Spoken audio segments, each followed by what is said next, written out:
Hello everyone, today I decided to make my cooking video outdoors because it's beautiful. So I am making green peas and chicken, and I will start by preheating 3 tablespoons of avocado oil. So I had the burner on medium to preheat the oil, and now that oil has nicely preheated, I'm gonna turn it down between low and medium. And the next things I'm going to add are, number one chopped red onion. You can use any onion you like, sweet onion, Georgia onion, red, yellow. Actually, in my case, it's a white onion.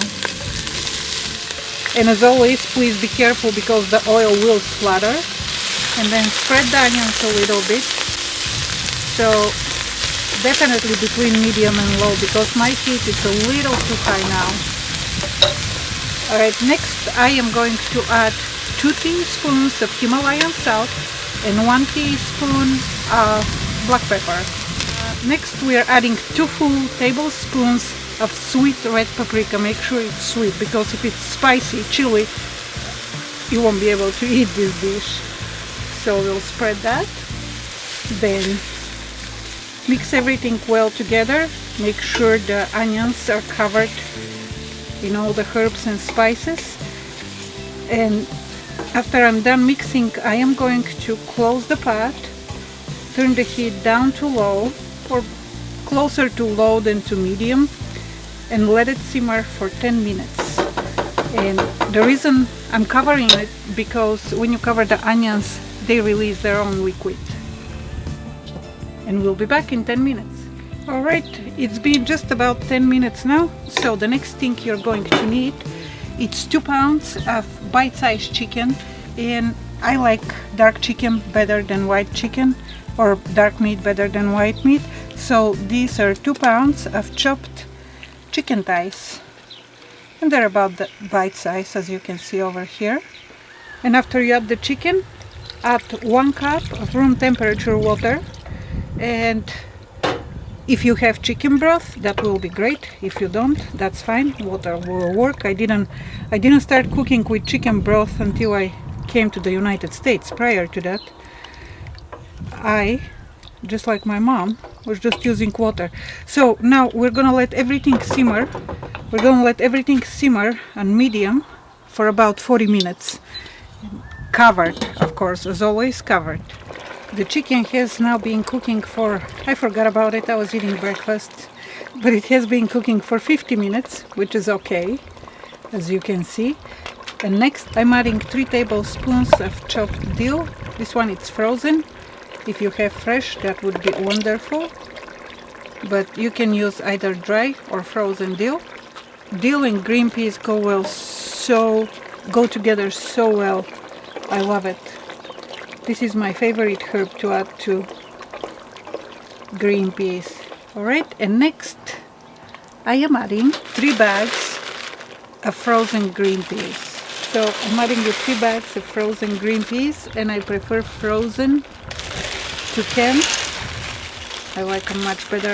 As a matter of fact, I don't like canned green peas at all. So we're adding that, and now slowly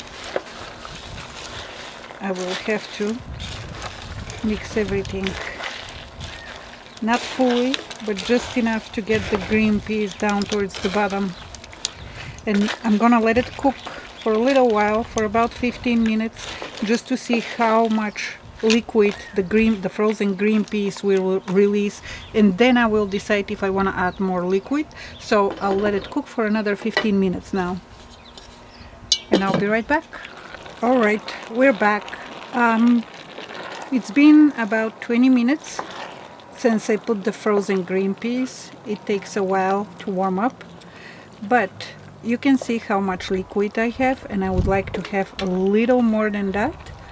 So right now, in my case, I'm going to add 1 cup of room temperature water. If you're using chicken stock or beef stock, you use 1 cup of that. Kind of let it make its way down to the bottom of the pot, and then cover it. Keep it on medium and let it cook for 20 minutes. After 20 minutes, I'm gonna come back and see what it looks like. At this point, the green peas are cooking or simmering, I should say, pretty intensely, and we're just about done. It's very important to watch until the end so you can see how I serve those guys, because that is my secret ingredient to a lot of dishes.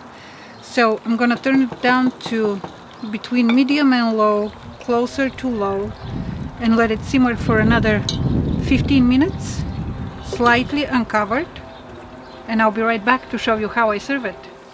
And the dish is now done. I will turn it off. I will let it sit for a little while, and then I will take you inside and I will show you how to serve it. It is absolutely delicious. And one last touch on a dish. It's when you're ready to eat, you just top it with a spoon of Greek yogurt, or whatever your favorite yogurt is. Maybe two, do you want to? Okay. And then add just a small pinch of Himalayan salt. And you're ready to eat. I hope you enjoyed this video. If so, please give it a thumbs up. And if you're new to my channel, please consider subscribing. Enjoy. This is a very sweet, delicious, hearty home meal.